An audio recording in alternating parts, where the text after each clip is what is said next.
So today I'm diving deep into the world of medical tourism, separating fact from fiction. So if you ever wondered about the myths surrounding medical tourism and how it could be a game changer for your healthcare journey, you're in the right place.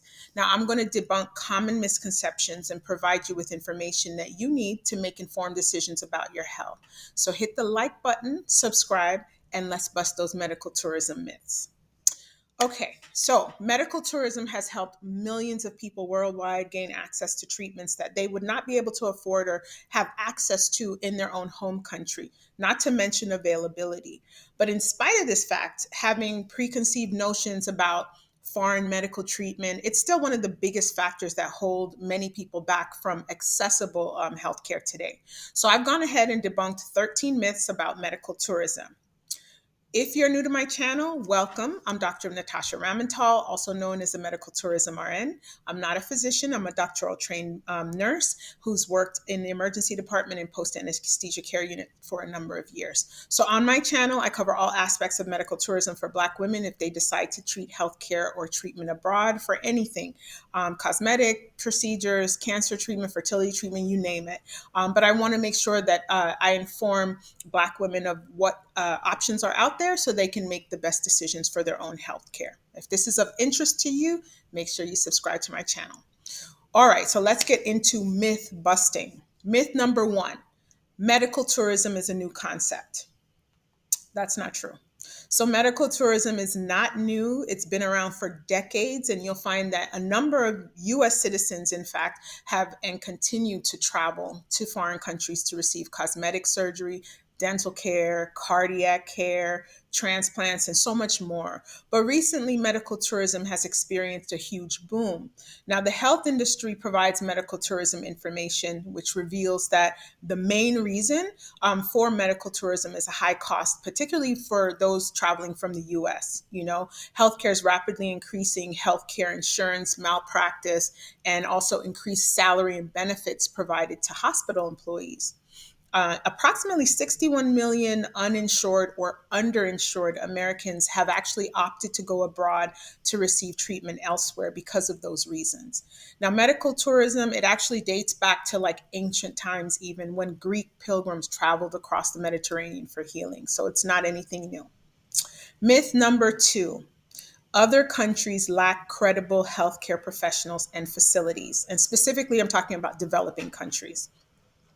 So, what I'll say is that while it's true that many hospitals in rural areas of developing countries are understaffed and lack a lot of proper facilities, it's not true of the main cities.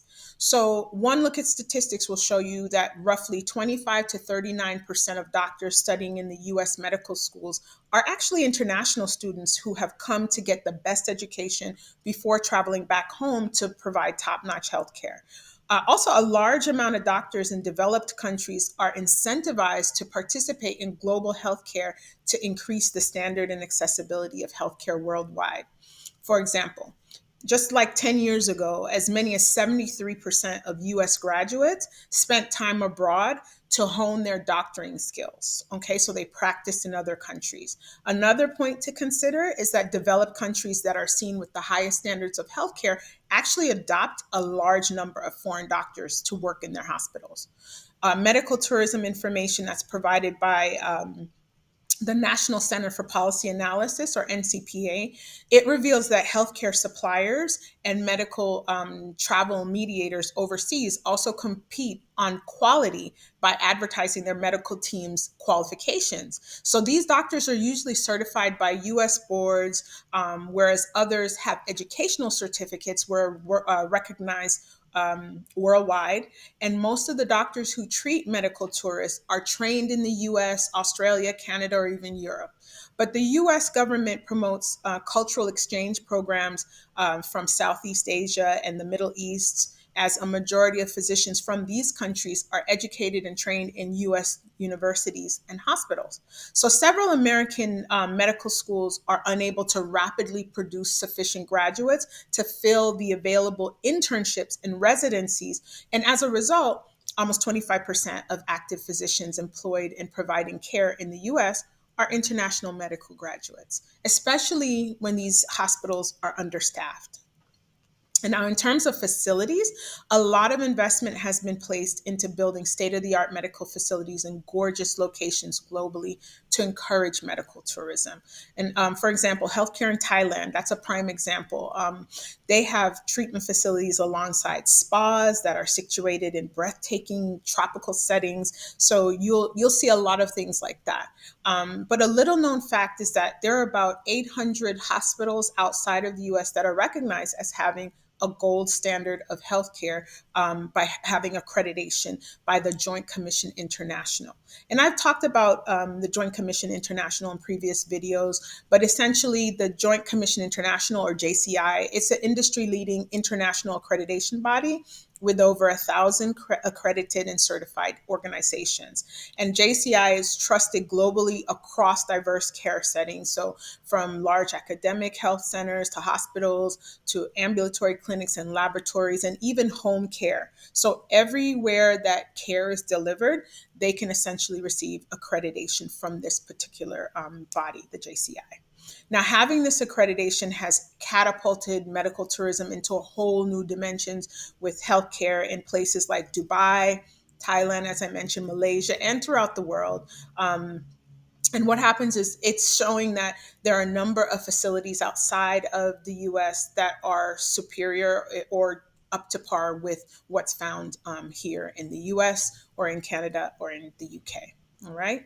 Also, some foreign hospitals are affiliated with renowned US services like Johns Hopkins and the Mayo Clinic, which offer quality care and top notch state of the art equipment.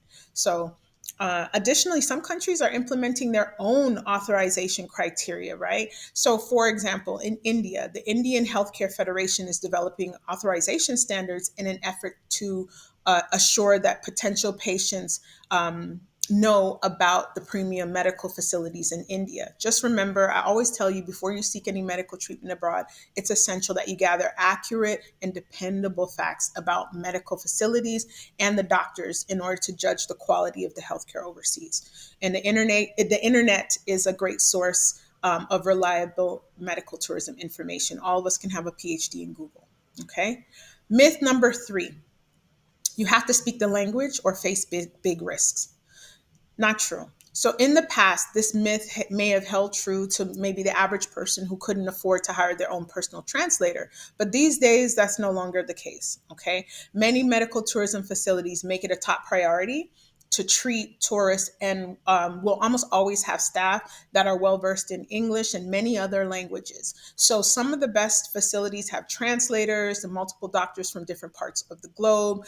So you have an option to be treated in your home language. Also, they may have or provide interpreters as part of the services in their packages, facilitating clear and accurate communication between you and the healthcare providers. So if you decide to use a medical tourism company, reputable companies actually prioritize that seamless communication of their clients throughout the entire healthcare journey. They understand the importance of language in the medical context, and they work on strategically making sure that they mitigate, any perceived risks associated with language barriers. So this commitment to facilitating that effective communication is honestly integral. It's integral to all of your services that you're going to receive that are offered by any medical tourism companies, or if you're doing it on your own, ensuring that that is part of your service in your package when you're dealing with the facility that you're using. Okay, all of that helps contribute to a better experience for you. And according to a 2022 survey that was done by the Medical Tourism Association, only 1% of medical tourists actually reported having significant communication problems. So that's not a big deal at all. Also, technology has come a long way and played a role in a number of solutions that allow patients to cross the language barrier. There are a number of platforms that make it easy to connect with hospitals and physicians worldwide to find places in order to accommodate your specific needs. So that won't be an issue. Myth number 4: it's easier to contract diseases in developing countries. Not true. So, a lot of people feel hesitant to travel abroad due to perceived lack of sanitation, as well as the risk of contracting deadly diseases. Now, fortunately, most private hospitals and medical tourism facilities adopt some of the strictest sanitation protocols to keep up with the top global standards of healthcare. And many of them hire world class chefs to prepare food for foreigners to prevent culture shock and possible reactions to eating foreign food. All of that's taken into consideration. Now, in countries where there is a higher likelihood of contracting a disease, there are measures that are almost always put in place for people visiting those places, such as mandatory vaccinations. And you'll want to make sure that you know this ahead of time and that you have a conversation about that at the earlier stages as you're planning so that you have time to take them. On top of this, the hospitals in the countries, in these countries, will be the best equipped in the world in preventing and treating some of those specific ailments because they deal with it on a regular basis. Okay. So you can rest assured that you'll be able to be in the safest hands when you're venturing abroad to some of these medical facilities. And honestly, this myth only truly applies to underdeveloped nations in maybe rural areas where accessibility to sanitation and proper healthcare is lacking. All right. Myth number 5: medical tourism is just for cosmetic surgery or minor procedures. Not true. So, contrary to popular belief that medical tourism is limited to cosmetic procedures, mommy makeovers, lipo, breast implants, whatever it may be, or minor procedures, a lot of times individuals often seek medical tourism for a wide range of treatments. The reality is that cosmetic surgery is only the tip of the iceberg. There's so much more, right? And there are a number of specialized healthcare physicians that actually have taken to treating others abroad, dealing in specialties and treatments that you would not see in your home country. And honestly, this is also why some people opt for medical tourism. There are some countries that embark on state-of-the-art procedures that may not have been approved or are not covered by health insurance in your home country. Okay, so the reality is medical tourism destinations offer comprehensive services, including major surgeries, complex medical procedures and treatments. Medical tourists travel for a wide range of procedures, including cardiac surgery, orthopedic surgery, oncology, fertility treatments, transplants of all kinds, hair transplants, heart transplants, lung transplants, all that you can think of. But according to a 2023 report by Market Research Future, the most complex medical tourism procedures are cardiac surgery, orthopedic surgery, and oncology. And the World Health Organization also reveals that a significant number of medical tourists seek major procedures, including those areas, the cardiac, organ transplants, and also joint replacements. So you can see that there's a broad array of different types of things that people tend to travel for and get involved in medical tourism. Myth number 6: you get what you pay for. So the notion that prices are cheaper overseas just because the service or the quality of healthcare is not as good is really flawed. Okay. Many medical services abroad acquire proper certifications like the Joint Commission International that I mentioned earlier, and also the International Standards Organization, or ISO. Also, clinics abroad provide an advanced level of healthcare as compared to the normal community hospital in the United States. So many private healthcare services abroad are using the most up-to-date healthcare methods and technologies. Due to strong competition, though, in this rapidly developing market, what happens is medical tourists can find medical facilities abroad that are better than or on par with medical treatment facilities in the US. So clinics abroad provide sophisticated equipment and qualified doctors, and many of these doctors are educated, again, in North America, Europe, and Canada. Also, as I mentioned before, world-class healthcare professionals travel overseas to work in some of the world's most prestigious hospitals and medical tourism destinations, which means that the quality is not compromised because of the lesser fees. Now, there are a number of factors that actually affect the price of healthcare globally.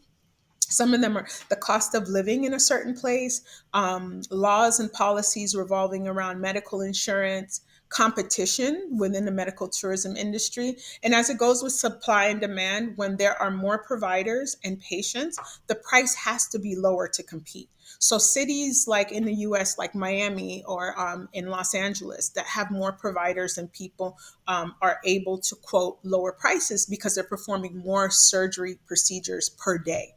Now, some of the lowest cost countries with a good medical tourism reputation are among these: Turkey, Mexico, Poland, Colombia, the Czech Republic, Thailand, South Korea, India, Costa Rica, Panama, Dubai, and Singapore. This is just to name a few. I could not possibly go through all of them, but these are the ones that you'll find are the most popular. And it's all about context. So, for example, a physician practicing healthcare in India will pay far less in living costs than they would in the US or UK. So, in developed countries like the US, insurance companies may also cover less of the expenses, which is why the prices tend to be ridiculously high for all of the costs involved for surgical procedures. So, because of the rising numbers of those traveling abroad for treatment, healthcare in countries like Malaysia or Thailand or other countries have received lots of investment in in their private medical sectors too, in order to take advantage of this field. Much of the competition has broken out amongst these countries to offer the best possible healthcare at the lowest cost, which is a benefit to you, the consumer, right? And according to a study done by the Medical Tourism Association in 2022, 95% of medical tourists were satisfied with the quality of care that they received. So that says a lot. Myth number 7: medical tourism is always cheaper. Not true. You may think it is, but medical tourism companies actually emphasize the significant cost savings that are associated with seeking treatment abroad. However, it's crucial to understand that not every treatment is guaranteed to be cheaper, and the overall cost depends on a couple of factors, like the chosen destination, the specific medical procedure you're going to have, your individual circumstances. Maybe they might be a little bit more complex than the average case, and then the specific hospital or clinic that you choose. So, reputable medical tourism companies tend to guide patients in considering things like that, but also additional costs like travel, your accommodation, and then the post op care that you'll need to provide a more accurate assessment of the financial aspects. Okay. But according to a 2023 report, that was done, the average cost savings for medical tourists is between 40 and 65%. But I can tell you in many cases, you can save up to 90%, which is huge. Okay. All right. Myth number 8: medical tourism lacks regulation and oversight. That's furthest from the truth. So reputable medical tourism destinations actually prioritize patient safety and healthcare quality, and many hospitals and clinics actually cater to medical tourists actively seeking accreditation from international organizations. So this accreditation ensures that these facilities adhere to rigorous standards, they undergo regular oversight to maintain a high level of healthcare quality.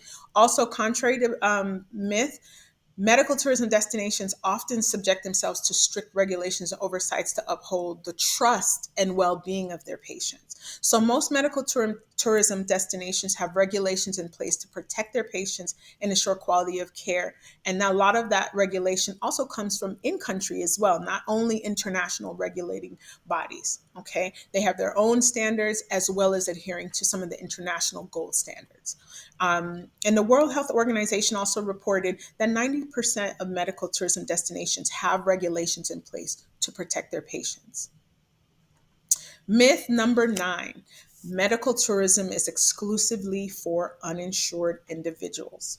Now, I can see how people may have thought that for some reason, but that's not the case. So, some individuals without insurance coverage may choose medical tourism, right? But it's not exclusive to the uninsured or underinsured. People with insurance may also opt for international healthcare depending on factors like specific treatment, the cost considerations, and the availability of insurance coverage, right, for treatments abroad. And medical tourism is a choice made by individuals with varying insurance situations. So it really just depends. All right, myth 10. Myth number 10: insurance doesn't cover medical tourism. Not true. Always read the fine print or call and ask questions. So some insurance companies do cover medical tourism while others do not. So it's important to check with your insurance company to see if your plan covers medical tourism and to find out what specific procedures are actually covered. So if your insurance does not cover medical tourism, there are still a number of ways to finance your care. And that can be through medical tourism loans, it could be through financing programs. It depends on where you're going and what packages they have to offer. Okay. But it's also important to note that coverage for medical tourism may vary depending on your plan. So some plans may cover all or a portion of the cost of medical care, while others may only cover maybe certain procedures. So it's important that you read your policy carefully and you understand what is and what is not covered. And honestly, I would just say ask questions, call them up and find out. If you're considering medical tourism, just talk to your insurance company to see if your plan covers this option. You should also, I recommend you also get a second opinion from another doctor before making that decision. Okay. Um, the Medical Tourism Association did a survey in 2022, and it showed that 40% of medical tourists actually use their insurance to cover the cost of their care.